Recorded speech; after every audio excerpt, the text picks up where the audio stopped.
Everybody goes through hard times. Everyone experiences difficulties in their life and has to try to navigate through them.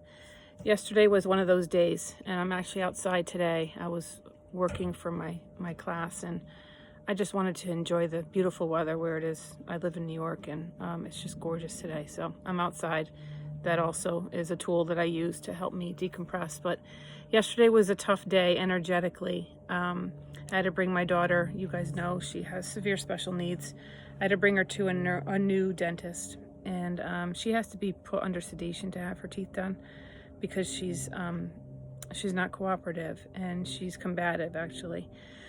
So this was a new dentist, and it was just a really tough appointment. It was a roller coaster of events with a system that is so broken and just makes things so difficult for people with special needs and their caregivers. But that's neither here nor there. But that was part of the frustration I think that I felt yesterday.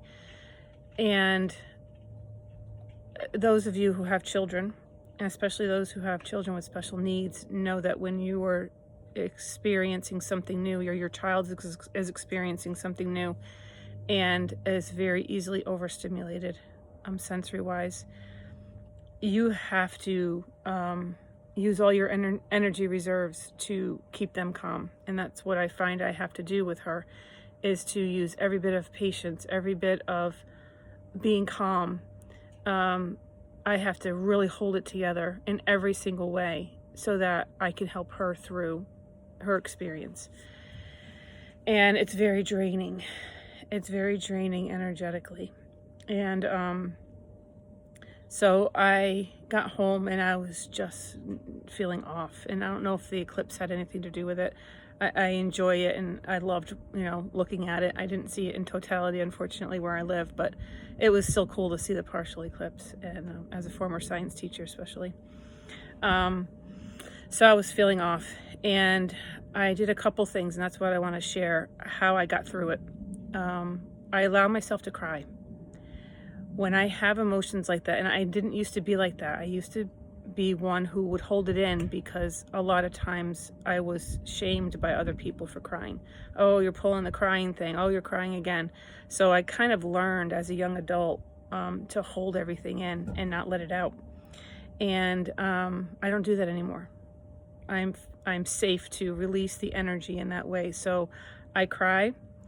I dump journal. That was really helpful for me yesterday, because sometimes when I'm stuck in my emotions, whenever we're stuck in emotions, we're using the part of our brain that's the non-thinking brain. It's the limbic system. It's the primitive part of our brain.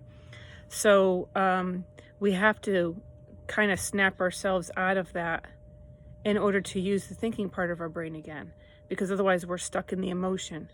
And we know the emotion has energy, right? And energy can affect your body. So I needed to release the energy. So crying was a great way to do that. But dump journaling really helps me, and I've spoken about this before, and it's just literally writing down in my notebook everything that I'm feeling, everything that I'm thinking, whatever's bothering me. I get it on paper, and for me that releases the energy.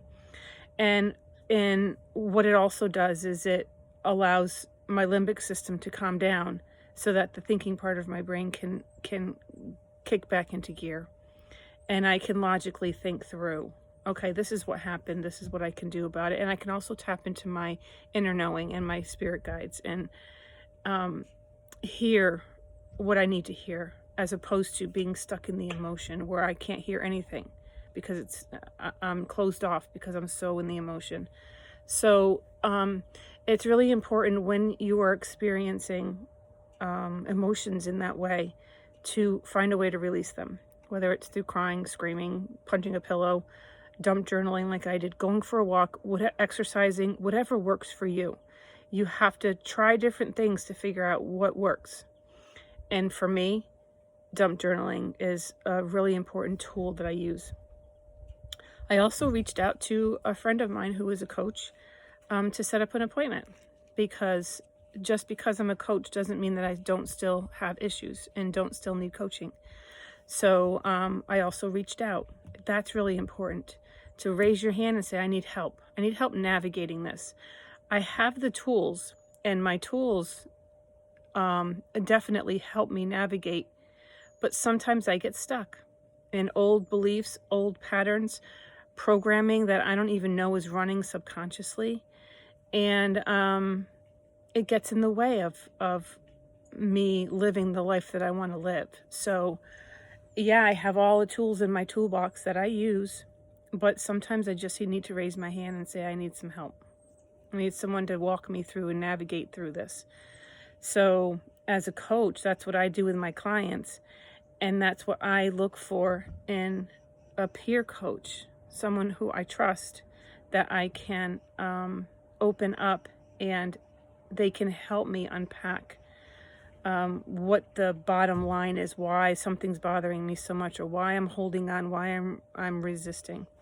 So those are ways that I deal with the days that just get away from me and I have a hard time with. And I went to bed and I journaled first and I did all the stuff that I needed to do to release the energy.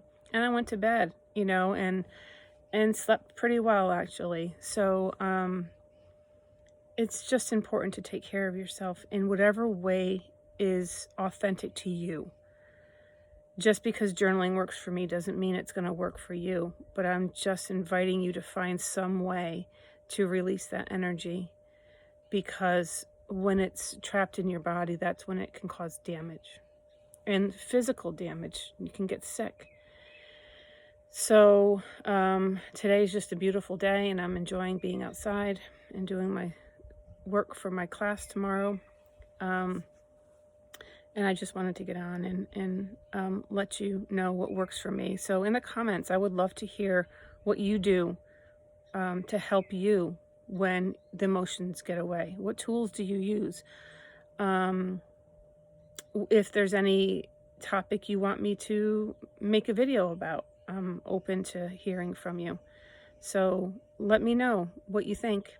And I hope you have a wonderful, wonderful day.